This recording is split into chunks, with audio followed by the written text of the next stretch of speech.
Welcome back from that break and welcome to Political Arena on S24 television. Today, we confront a question many Nigerians are beginning to ask louder than ever before. Are our leaders more focused on politics and election than actual governance? The recent school kidnapping in Oyo State has once again raised serious concerns about insecurity, leadership, and government priorities.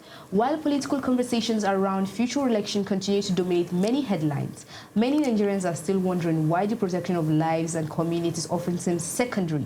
As parents fear for their children, school ties insecurity, and citizens demand answer, one major issue has remained constant. Has politics started taking precedence over governance? And to help us break this down, I'm joined by our guest, Solomon Tengu Micah. Thank you for having me.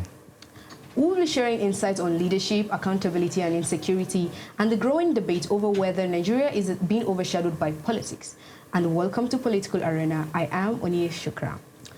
When children are being kidnapped during the day, should politicians be more focused on campaigns, party defections, and 2027 election instead of fixing the actual security problem? The kidnappings in Oriri local government of Oyo State has raised concerns whether our leaders are just concerned about securing their second tenure instead of just focusing on the actual problems we have. I mean, lives. I mean, it's obvious that they are more interested in their political ambition.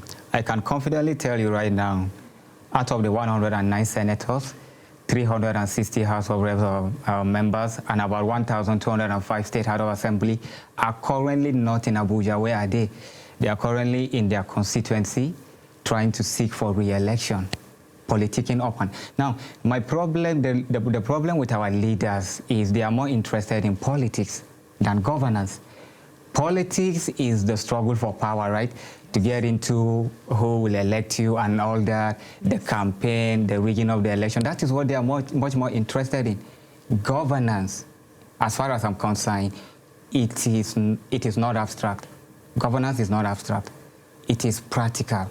It is about serving the people that stood under the hot, scorching sun to vote for you. But unfortunately, we have leaders who don't give a damn about the people that voted for them. All they are interested is, as a matter of fact, the moment you vote for a particular political holder, then the following day he starts campaigning for his next election. Currently, we have the former governor, Yaya Bello, who is seeking for an election for the Senate seat, currently politicking. If you ask me, I would say, I actually love Yaya Bello. Do you know why? Because I feel that Yaya Bello is a man of integrity. That is very interesting. His integrity is so preserved that you will need a forensic accountant to find it. Unlike Senator Natasha, whose integrity is displayed on social media. If you go on our Facebook page, you see where she is helping people, helping people, giving employment, and then installing Wi-Fi for our people. So I feel the good people of Kogi State should not vote for her. They should rather vote for... Okay, so let's not divert from the main question of the day. So has governance in Nigeria been too focused on politics? Are they more focused on politics than their actual aim? I mean, you said earlier that if you vote for a politician today, the next day he's already planning his second tenure. Yes. So what can you exactly give us in depth on that? Yes, their major concern is not about the number of people that are killed. Their major concern, it is about how they are going to get into power. Currently, right now, they are planning for 2027, and after they win the next thing, they start planning for 2031. So they are not concerned about governance, rather they are concerned about their political ambition. So that's what I feel. So they are not focusing, they are more about politics than governance for them. They don't care about the number of people that died in Zamfara or your state. They don't care about that. And it will surprise you to know that you hear about numbers of killing in different states. They won't even come out to even make a press statement. Our president, for example, our president, when there was a massacre in Jos, he was in Plateau State, and not because, for me, I feel personally, not because he even cared about the killing, but because of the social outcry, the international attention it got. And he was there for 10 minutes, and he was telling a grieving mother a grieving father, a grieving brother and sister that lost his people in their family, in the massacre. He was telling them that he only has 10 minutes to spend, they don't have electricity, so he would rather be elsewhere. So that is the precedent, that is the precedent that our president has actually laid on ground. So if our president will do that, then what do you expect of the other politicians? So it clearly shows that they are only after their political ambition. Exactly. Mr. Micah. Yes. The insecurity started from the north. If I can remember, this school kidnapping started from Chibok to Bauchi, Yes. Dapchi to be precise. Yes. Does it mean, now that it's in the southwest, we know the difference from the north, the distance from the north to the southwest. Yes. So are we saying that we ignore the signs, or we only take actions after it has happened, and we are not proactive enough? No, if you ask me, I would say we don't only ignore the signs. First, we don't even care about the people first. I will not even say we ignore the signs.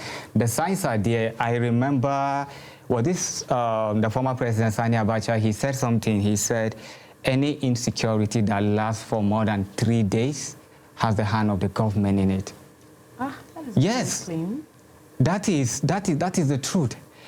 Now, it is not just about noting. They know the signs, they know what to do, but because they don't care about the poor masses. So when it started in the north, for example, a lot of people that were based in the southwest, like for example, I was based in the southwest, now I'm in Abuja. It was more like, and it's the northerners, it not really concern us in Pidgin, like we would say. So, but now, because we don't have a government that are proactive, it has now extended to the southwest, starting from Kogi. We have started killing in Oyo State. So that is to tell you that insecurity is the primary reason, the primary responsibility of any serious government. But it's unfortunate that we have a government who don't care. So they know the signs already. If they want to end this security, I can confidently tell you in the next 2 weeks they are going to end, they will end that security. Okay. What might you say their reasons are for them not actually ending the insecurity? I mean, people are dying every day and everything, and they're focused on providing infrastructure, lights, and all of that while lives are being lost. I mean, who will use the infrastructures if there are no lives? Exactly, because for me, some communities are now exactly deserted. Some states. For me, I feel it's part of the politics. The insecurity, the killing of people is part of the life. Yes, is what they basically do is to use the life of the people to play chess, if you ask me, to play politics with the lives of people. So they are not really interested in securing the lives of. Okay, what is the sole responsibility of a politician, a leader? It's to secure the lives and properties of its citizens, right? Now, if you provide a good road. For me, right, I feel the road is useless if kidnapper will block that road. Yes, if you provide hospitality for me and I can't get there, I can't arrive there on time because of the insecurity, then it is useless. So any politician that will provide a project for you without security is more or less insulting our integrity. Because security comes first, in as much as, yes, I know capital project, hospitality, good road, but the major challenges, the major primary... Okay, I would like to cut you short and ask you the last question. I'd like you to be very brief on that. Okay, so do Nigerian leaders actually take action? Do they see the anger of the masses, or only when they see it go viral and their names are ignored? Is that when they actually take actions, when it's viral everywhere? Or exactly, when that's what they do. To surge? That's what they do. Exactly when it goes viral, when it begins to get international recognition. Like the case of Plateau said, I remember there was a white guy, some said he was a CIA agent and all that. When he came online, started calling the Nigerian government.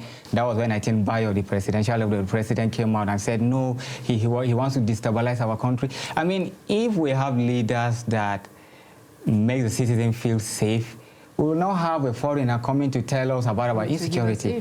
So I feel what they do is, there is no action. What they do is, they don't give a damn about anybody. They care more about their political ambition, how to secure the 2027 election. Thank you very much, Mr. Micah. I'd like to cut you short there. We'd love to have you some other time. And that is all what we have today on Political Arena. Stay tuned for S24 reports.